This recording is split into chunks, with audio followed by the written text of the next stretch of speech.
Abanyadini abanyambabazi hamwe n'empabwezi ku rugo muri Calvary Temple nibo babwanaho abantu kubirukangirira n'ebyo kurya ebya buri kika ebijwaro ebyo kweshweka esabuni n'amajita hamwe n'ebindi bingi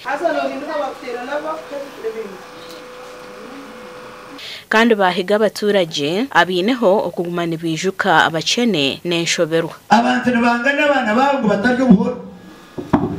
Nababiteka babiriye nyekiro bibarema koko kasese baragira abakozi kuyata akasaso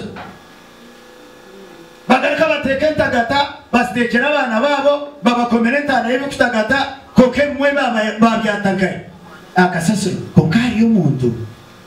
utakuteka tika muri zo nabasaburi mwenu harebe ndebimbuto government yoterezo buyambe government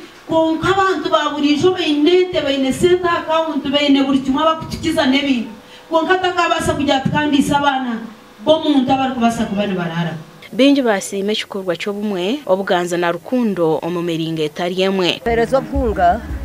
bampereza branti bampereza monyo